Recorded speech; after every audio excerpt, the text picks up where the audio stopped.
नमस्कार। इस पॉडकास्ट में आपका स्वागत है। संभोग से समाधि की ओर। दुख, चिंता, ईर्ष्या, घृणा, द्वेष, इन सब से जो आदमी जितना ज़्यादा घिरा है, उसकी शक्तियाँ सारी की सारी भीतर इकट्ठी हो जाती हैं। उनके निकास का कोई मार्ग नहीं रह जाता। उनके निकास का एक ही मार्ग रह जाता है, वह सेक्स है। प्रेम शक्तियों का निकास बनाता है। प्रेम बहाव है, क्रिएशन, सृजनात्मक है प्रेम। इसीलिए वह बहता है और एक तृप्ति लाता है। वह तृप्ति सेक्स की तृप्ति से बहुत ज़्यादा कीमती और गहरी है। जिसे वह तृप्ति मिल गई, वह फिर कंकड़ पत्थर नहीं बीनता, जिसे हीरे जवाहरात मिलने शुरू हो जाते हैं। लेकिन घृणा से भरे आदमी को वह तृप्ति कभी नहीं मिलती है।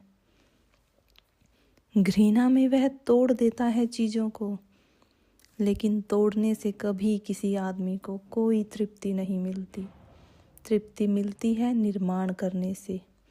द्वेष से भरा आदमी संघर्ष करता है, लेकिन संघर्ष से कोई तृप्ति नहीं मिलती। तृप्ति मिलती है दान से, देने से, छीन लेने से नहीं। संघर्ष करने वाला छीन लेता है। छीनने से वह तृप्ति कभी नहीं मिलती, जो किसी को दे देने और दान से उपलब्ध होती है। महत्वाकांक्षी आदमी एक पद से दूसरे पद की यात्रा करता रहता है, लेकिन कभी भी शांत नहीं हो पाता। शांत वे होते हैं जो पदों की यात्रा नहीं, बल्कि प्रेम की यात्रा करते हैं, जो प्रेम के एक तीर्थ से दूसरे तीर्थ की यात्रा करते हैं। जितना आदमी प्रेम पूर्वक होता है, उतनी तृप्ति, एक कंटेंटमेंट, एक गहरा संतोष, एक आनंद का भाव, एक उपलब्धि का भाव उसके प्राणों के रग रग में बहने लगता है। उसके सारे शरीर में एक रस झलकने लगता है, जो तृप्ति का रस है, जो आनंद का रस है। वैसा तृप्त आदमी सेक्स की दिशाओं में नहीं जाता। जाने के लिए, रोकने के लिए चेष्टा नहीं करनी पड़ती। वह जाता ही नहीं, क्योंकि यही तृप्ति क्षण भर को सेक्स से मिलती थी। प्रेम से वह तृप्ति 24 घंटे को मिल जाती है। तो दूसरी दीक्षा है कि व्यक्ति का अधिकतम विकास प्रेम के मार्गों पर होना चाहिए। हम प्रेम करें, हम प्रेम दें, हम प्रेम में जिएं। और ज़रूरी नहीं है कि हम प्रेम मनुष्य को ही देंगे तभी प्रेम की दीक्षा होगी। प्रेम की दीक्षा तो पूरे व्यक्तित्व के प्रेम पूर्ण होने की दीक्षा है। वह तो टू बी लविंग होने की दीक्षा है। एक पत्थर को भी हम उठाएं तो ऐसे उठा सकते हैं जैसे मित्र को उठा रहे हैं, और एक आदमी का हाथ भी हम ऐसे पकड़ सकते हैं जैसे शत्रु का हाथ पकड़े हुए हैं। एक आदमी वस्तुओं के साथ भी प्रेम पूर्वक व्यवहार कर सकता है। एक आदमी आदमियों के साथ भी ऐसा व्यवहार करता है जैसा वस्तुओं के साथ भी नहीं करना चाहिए। घृणा से भरा हुआ आदमी वस्तुएं समझता है मनुष्य को। प्रेम से भरा हुआ आदमी वस्तुओं को भी व्यक्तित्व देता है। एक फकीर से मिलने एक जर्मन यात्री गया हुआ था। वह किसी क्रोध में होगा। उसने दरवाजे पर जोर से जूते खोल दिए, जूतों को पटका, धक्का दिया दरवाजे को जोर से। क्रोध में आदमी जूते भी खोलता है तो ऐसे जैसे शत्रु हो, दरवाजा भी खोलता है तो ऐसे दरवाजों से कोई झगड़ा हो। दरवाजे को धक्का देकर वह भीतर गया। उस फकीर से जाकर नमस्कार किया। उस फकीर ने कहा कि नहीं, अभी मैं नमस्कार का उत्तर न दे सकूंगा। पहले तुम दरवाजे से और जूतों से क्षमा मांगो। उस आदमी ने कहा, आप पागल हो गए हैं? दरवाजों और जूतों से क्षमा? क्या उनका भी कोई व्यक्तित्व है? उस फकीर ने कहा, तुमने क्रोध करते समय कभी भी न सोचा कि उनका कोई व्यक्तित्व है। तुमने जूते ऐसे पकड़े पटके जैसे उनमें जान हो, जैसे उनका कोई कसूर हो। तुमने दरवाज़ा ऐसे खोला जैसा कि तुम शत्रु हो। नहीं, जब तुमने क्रोध करते वक्त उनका व्यक्तित्व मान लिया तो पहले जाओ, क्षमा मांग कर आ जाओ, तब मैं तुम्हें आगे बात करूँगा, अन्यथा मैं बात करने को नहीं हूँ। अब वह आदमी दूर जर्मन से उस फकीर को मिलने गया था। इतनी सी बात पर मुलाकात न हो सकेगी, मजबूरी थी। उसे जाकर दरवाजे पर हाथ जोड़कर क्षमा मांगी। मित्र, क्षमा कर दो। जूतों को कहना पड़ा, माफ़ करिए, भूल हो गई हमने जो आपको इस भांति गुस्से में खोला। उस जर्मन व्यक्ति ने लिखा है कि लेकिन जब मैं क्षमा मांग रहा था तो पहले तो मुझे हंसी आई कि मैं क्या पागलपन कर रहा हूँ, लेकिन जब मैं क्षमा मांग चुका तो मैं हैरान हुआ। मुझे एक इतनी शांति मालूम हुई जिसकी मुझे कल्पना नहीं हो सकती थी कि दरवाजे और जूतों से क्षमा मांगकर शांति मिल सकती है। मैं जाकर उस फकीर के पास बैठा। वह हंसने लगा और उसने कहा, अब ठीक है, अब कुछ बात हो सकती है। तुमने थोड़ा प्रेम जाहिर किया, अब तुम संबंधित हो सकते हो, समझ भी सकते हो, क्योंकि अब तुम प्रफुल्लित हो, अब तुम आनंद से भर गए हो। सवाल मनुष्य के साथ ही प्रेम पूर्ण होने का नहीं, प्रेम पूर्ण होने का है। यह सवाल नहीं है कि माँ को प्रेम दो, ये गलत बातें हैं। जब कोई माँ अपने बच्चे को कहती है कि मैं तेरी माँ हूँ इसीलिए प्रेम कर, तब वह गलत शिक्षा दे रही है, क्योंकि जिस प्रेम में इसलिए लगा हुआ है, देयरफॉर, वह प्रेम झूठा है। जो कहता है इसीलिए प्रेम करो कि मैं बाप हूँ, वह गलत शिक्षा दे रहा है। वह कारण बता रहा है प्रेम का।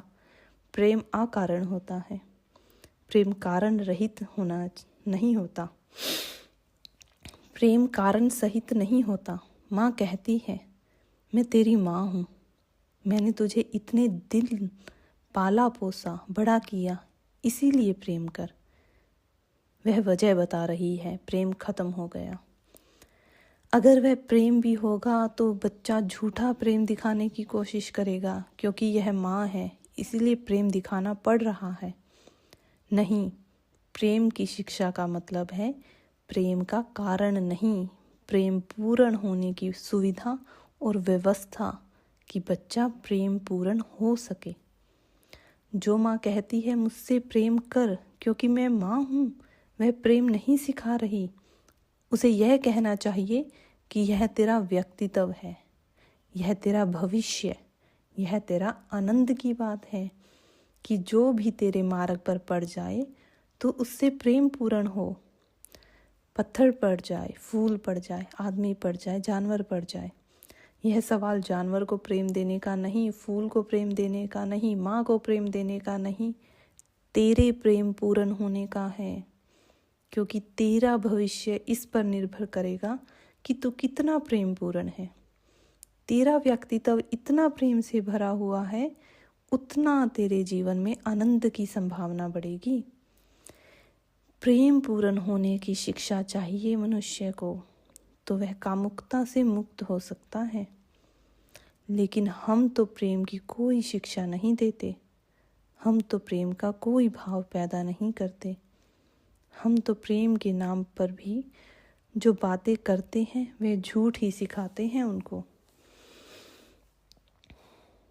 क्या आपको पता है कि एक आदमी एक के प्रति प्रेम पूर्ण है और दूसरे के प्रति घृणा पूर्ण हो सकता है? यह असंभव है।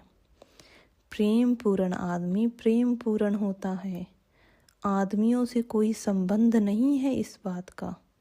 अकेले में बैठता है तो भी प्रेम पूर्ण होता है, कोई नहीं होता तो भी प्रेम पूर्ण होता है।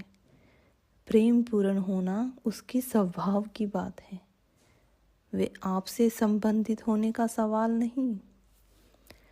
क्रोधी आदमी अकेले में भी क्रोधपूर्ण होता है। घृणा से भरा आदमी अकेले में भी घृणा से भरा होता है। वह अकेले भी बैठता है तो आप उसको देखकर कह सकते हैं कि यह आदमी क्रोधी है। हालांकि वह किसी पर क्रोध नहीं कर रहा है, लेकिन उसका सारा व्यक्तित्व क्रोधी है। प्रेमपूर्ण आदमी अगर अकेले में भी बैठा है तो आप कहेंगे यह आदमी कितने प्रेम से भरा हुआ बैठा है। फूल एकांत में खिलते हैं जंगल के तो वहाँ भी सुगंध बिखेरते रहते हैं, चाहे कोई सूंघने वाला हो या न हो, रास्ते से कोई निकला या न निकला, फूल सुगंधित होता रहता है। फूल का सुगंधित होना स्वभाव है। इस भूल में आप मत पड़ना कि आपके लिए सुगंधित हो रहा है। प्रेम पूर्ण होना व्यक्तित्व बनाना चाहिए, वह हमारा व्यक्तित्व हो। इससे कोई संबंध नहीं कि वह किसके प्रति। लेकिन जितने प्रेम करने वाले लोग हैं वे सोचते हैं कि मेरे प्रति प्रेम पूर्ण हो जाए और किसी के प्रति नहीं। और उनको पता ही नहीं, जो सबके प्रति प्रेम पूर्ण नहीं वह किसी के प्रति प्रेम पूर्ण नहीं हो सकता। पत्नी कहती है पति से, मुझे प्रेम करना बस, फिर आ गया स्टॉप। फिर इधर उधर कहीं देखना मत, फिर और कहीं तुमने प्रेम की जरा सी धारा न बही, बस प्रेम यानी इस तरफ। और उस पत्नी को पता नहीं कि यह प्रेम झूठा वह अपने हाथ से किए ले रही है। जो पति प्रेम पूर्ण नहीं है, हर स्थिति में हर एक के प्रति, वह पत्नी के प्रति भी प्रेम पूर्ण कैसे हो सकता है। प्रेम पूर्ण 24 घंटे के जीवन का स्वभाव है। वह ऐसी कोई बात नहीं कि हम किसी के प्रति प्रेम पूर्ण हो जाएं और किसी के प्रति प्रेमहीन हो जाएं। लेकिन आज तक मनुष्य इसको समझने में समर्थ नहीं हो पाई। बाप कहता है कि मेरे प्रति प्रेम पूर्ण, लेकिन घर में जो चपरासी है उसके प्रति वह तो नौकर है। लेकिन उसे पता नहीं कि जो बेटा एक बूढ़े नौकर के प्रति प्रेम पूर्ण नहीं हो पाया है, वह बूढ़ा नौकर भी किसी का बाप है। वह आज नहीं कल जब उसका बाप भी बूढ़ा हो जाएगा उसके प्रति प्रेम पूर्ण नहीं रह पा जाएगा। तब यह बाप पछताएगा कि मेरा लड़का मेरे प्रति प्रेम पूर्ण नहीं है। लेकिन इस बाप को पता नहीं कि लड़का प्रेम पूर्ण हो सकता था उसके प्रति भी, अगर जो भी आसपास थे सबके प्रति प्रेम पूर्ण होने की शिक्षा दी गई होती तो वह उसके प्रति भी प्रेम पूर्ण होता। प्रेम स्वभाव की बात है, संबंध की बात नहीं। प्रेम रिलेशनशिप नहीं है, प्रेम है स्टेट ऑफ माइंड। वह मनुष्य के व्यक्तित्व का भीतरी अंग है। तो हमें प्रेम पूर्ण होने की दूसरी दीक्षा दी जानी चाहिए, एक एक चीज़ के प्रति। अगर बच्चा एक किताब को भी गलत ढंग से रखे तो गलत बात है। उसी क्षण उसे टोकना चाहिए कि यह तुमने व्यक्तित्व के लिए शोभादायक नहीं कि तुम इस भांति किताब को रखो। कोई देखेगा, कोई सुनेगा, कोई पाएगा कि तुम किताब के साथ दुर्व्यवहार किए हो, तुम एक कुत्ते के साथ गलत ढंग से पेश आए हो। यह तुम्हारे व्यक्तित्व की गलती है। एक फकीर के बाबत मुझे ख्याल आता है। एक छोटा सा फकीर का झोपड़ा था। रात थी, जोर से वर्षा होती थी। रात के बाद 12 बजे होंगे। फकीर और उसकी पत्नी दोनों सोते थे। किसी आदमी ने दरवाजे पर दस्तक दी।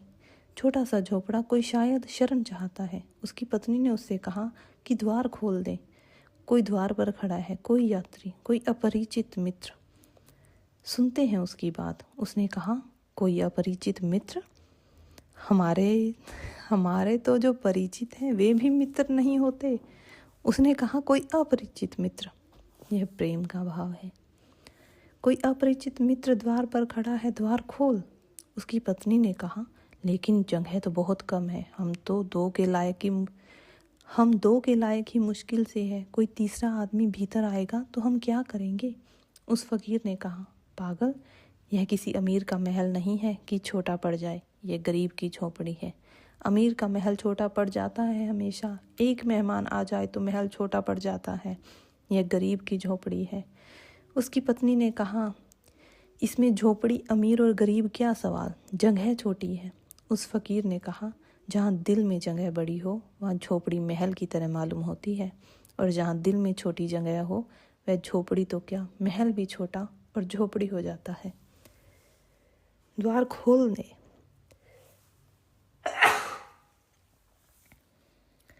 द्वार पर खड़े हुए आदमी को वापस कैसे लौटाया जा सकता है।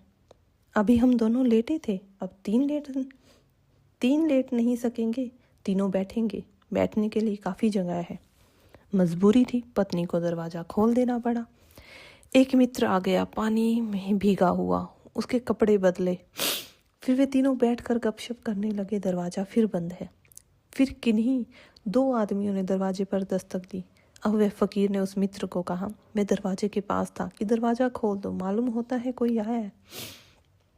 उस आदमी ने कहा, कैसे खोल दूँ दरवाज़ा, जगह कहाँ है यहाँ। वह आदमी अभी 2 घड़ी पहले आया था खुद, और भूल गया यह बात कि जिस प्रेम ने मुझे जगह दी थी वह मुझे जगह नहीं दी थी। प्रेम था उसके भीतर, इसीलिए जगह दी थी। अब फिर कोई दूसरा आ गया, फिर जगह बनानी पड़ेगी। लेकिन उस आदमी ने कहा, नहीं, दरवाज़ा खोलने की ज़रूरत नहीं, मुश्किल से हम 3 बैठे हुए हैं। वह फकीर हंसने लगा। उसने कहा, बड़े पागल हो, मैंने तुम्हारे लिए जगह नहीं की थी, प्रेम था इसीलिए जगह की थी। प्रेम अब भी है, वह तुम पर चूक नहीं गया और समाप्त नहीं हो गया। दरवाज़ा खोलो। अभी हम दूर दूर बैठे हैं, फिर हम पास पास बैठ जाएंगे।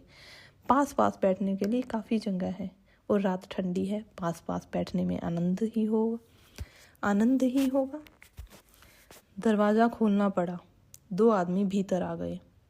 फिर वे पास पास बैठकर गपशप करने लगे, और थोड़ी ही देर बीती है और रात आगे बढ़ गई है और वर्षा हो रही है, और एक गधे ने आकर सिर लगाया दरवाजे से। पानी में भीग गया है, वह रात शरण चाहता है। उस फकीर ने कहा कि मित्रों, वे 2 मित्र दरवाजे पर बैठे हुए थे जो पीछे आए थे, दरवाज़ा खोल दो। कोई अपरिचित मित्र फिर आ गया। उन लोगों ने कहा, यह मित्र वगैरह नहीं है, यह गधा है, इसके लिए द्वार खोलने की कोई ज़रूरत नहीं। उस फकीर ने कहा, तुम्हें शायद पता नहीं, अमीर के दरवाजे पर आदमी के साथ भी गधे जैसा व्यवहार किया जाता है। यह गरीब की झोपड़ी है, हम गधे के साथ भी आदमी जैसा व्यवहार करने की आदत से भरे हैं। दरवाज़ा खोल दो। पर वे दोनों कहने लगे, जगह। उस फकीर ने कहा, जगह बहुत है, अभी हम बैठे हैं, अब हम खड़े हो जाएंगे। खड़े होने के लिए काफ़ी जगह है, और फिर तुम घबराओ मत, अगर ज़रूरत पड़ेगी तो मैं हमेशा बाहर होने के लिए तैयार हूँ। प्रेम इतना कर सकता है। एक लविंग एटीट्यूड, एक प्रेम पूर्ण हृदय बनाने की ज़रूरत है। जब प्रेम पूर्ण हृदय बनता है तो व्यक्तित्व में एक तृप्ति का भाव, एक रसपूर्ण तृप्ति। क्या आपको कभी ख्याल है, जब भी आप किसी के प्रति जरा से प्रेम पूर्ण होते हैं, पीछे एक तृप्ति की लहर छूट गई है। क्या आपको कभी भी ख्याल है कि जीवन में तृप्ति के क्षण वे ही रहे हैं जो बेशर्त प्रेम के शरण रहे होंगे, जब कोई शर्त न रही होगी प्रेम की, और जब आपने रास्ते चलते एक अजनबी आदमी को देखकर मुस्कुरा दिया होगा, उसके पीछे छूट गई तृप्ति की कोई अनुभव है, उसके पीछे साथ आ गया एक शांति का भाव, एक प्राणों में एक आनंद की लहर का कोई पता है। जब राह चलते किसी आदमी को उठा लिया हो, किसी गिरते को संभाल लिया हो, किसी बीमार को एक फूल दे दिया हो, इसीलिए नहीं कि वह आपकी माँ है, इसीलिए नहीं कि वह आपका पिता है, नहीं, वह आपका कोई भी नहीं है, लेकिन एक फूल किसी बीमार को दे देना आनंदपूर्ण है। व्यक्तित्व में प्रेम की संभावना बढ़ती जानी चाहिए। वह इतनी बढ़ जानी चाहिए, पौधों के प्रति, पक्षियों के प्रति, पशुओं के प्रति, आदमियों के प्रति, अपरिचितों के प्रति, अनजाना लोगों के प्रति, विदेशियों के प्रति, जो बहुत दूर है उनके प्रति, चांद तारों के प्रति प्रेम हमारा बढ़ता चला जाए। जितना प्रेम हमारा बढ़ता है, उतनी ही सेक्स के जीवन में संभावना कम होती चली जाती है। प्रेम और ध्यान दोनों मिलकर उस दरवाजे को खोल देते हैं जो परमात्मा का दरवाज़ा है। प्रेम प्लस ध्यान परमात्मा के बराबर है। प्रेम और ध्यान को जोड़ हो जाए तो परमात्मा उपलब्ध हो जाता है और उस उपलब्धि से जीवन में ब्रह्मचर्य फलित होता है। फिर सारी ऊर्जा एक नए ही मार्ग पर ऊपर चढ़ने लगती है। फिर बह बह कर निकल नहीं जाती, फिर जीवन से बाहर निकल कर व्यर्थ नहीं हो जाती, फिर जीवन के भीतरी मार्गों पर गति करने लगती है। उसका एक ऊर्ध्वगमन, एक ऊपर की तरफ यात्रा शुरू होती है। अभी हमारी यात्रा नीचे की तरफ है। सेक्स ऊर्जा का अधोगमन है, नीचे की तरफ बह जाता है। ब्रह्मचर्य ऊर्जा का ऊर्ध्वगमन है, ऊपर की तरफ उठ जाता है। प्रेम और ध्यान ब्रह्मचर्य के सूत्र हैं। तीसरी बात कल आपसे करने को हूँ कि ब्रह्मचर्य उपलब्ध होगा तो क्या फल होगा, क्या होगी उपलब्धि, क्या मिल जाएगा। ये दो बातें मैंने आज आपसे कही, प्रेम और ध्यान। मैंने यह कहा कि छोटे बच्चों से उनकी शिक्षा शुरू हो जानी चाहिए। इससे आप यह मत सोच लेना कि अब तो हम बच्चे नहीं रहे, इसीलिए करने को कुछ बाकी नहीं है। यह आप मत सोच कर चले जाना, अन्यथा मेरी मेहनत फिजूल हो गई। आप किसी भी उम्र के हों, यह काम शुरू किया जा सकता है। यह काम कभी भी शुरू किया जा सकता है। हालांकि जितनी उम्र बढ़ती चली जाती है उतना मुश्किल होता चला जाता है। बच्चों के साथ हो सके सौभाग्य, लेकिन कभी भी हो सके सौभाग्य। इतनी देर कभी नहीं हुई है कि हम कुछ भी न कर सकें। हम आज शुरू कर सकते हैं। और जो लोग सीखने के लिए तैयार हैं वे बुढ़ापे में बच्चों जैसे हो जाते हैं। वे बुढ़ापे में भी शुरू कर सकते हैं। अगर उनकी शिक्षा, अगर उनकी सीखने की क्षमता है, अगर लर्निंग का एटीट्यूड है, अगर वे इस ज्ञान से नहीं भर गए हैं कि हमने सब जान लिया और सब पा लिया, तो वे सीख सकते हैं और वे छोटे बच्चों की भांति नई यात्रा शुरू कर सकते हैं। बुद्ध के पास एक भिक्षु कुछ वर्षों से दीक्षित था। एक दिन बुद्ध ने उससे पूछा, भिक्षु तुम्हारी उम्र क्या है? उस भिक्षु ने कहा, मेरी उम्र 5 वर्ष। बुद्ध कहने लगे, 5 वर्ष? तुम तो कोई 70 वर्ष के मालूम पड़ते हो, कैसा झूठ बोलते हो। उस भिक्षु ने कहा, लेकिन 5 वर्ष पहले ही मेरे जीवन का ध्यान की किरण फूटी। 5 वर्ष पहले ही मेरे जीवन में प्रेम की वर्षा हुई। उससे पहले मैं जीता था, वे सपने से जीता था, वह निंदा में जीता था। उनकी गिनती अब मैं नहीं करता हूँ, कैसे करूँ?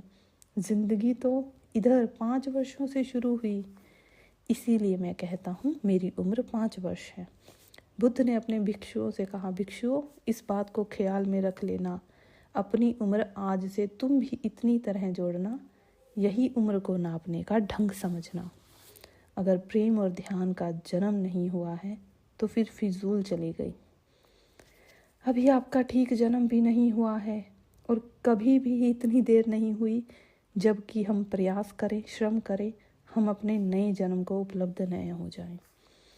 इसीलिए मेरी बात से यह नतीजा मत निकाल लेना, आप तो अब बचपन के पार हो चुके, लेकिन यह बात आने वाले बच्चे के लिए है। कोई आदमी किसी भी क्षण इतना दूर नहीं निकल गया है कि वह वापस न लौट आए।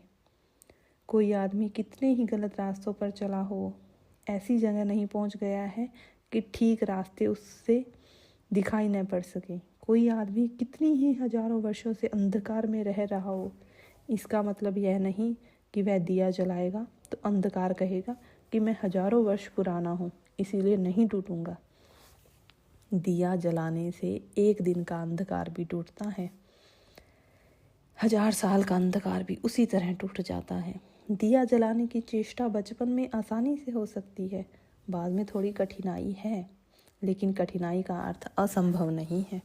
कठिनाई का अर्थ है थोड़ा ज़्यादा श्रम, कठिनाई का अर्थ है थोड़ा ज़्यादा संकल्प, कठिनाई का अर्थ है थोड़ा ज़्यादा लगनपूर्वक। ज़्यादा सतर्कता से तोड़ना पड़ेगा। व्यक्तित्व की जो बधी धाराएं हैं उनको और नए मार्ग खोलने पड़ेंगे।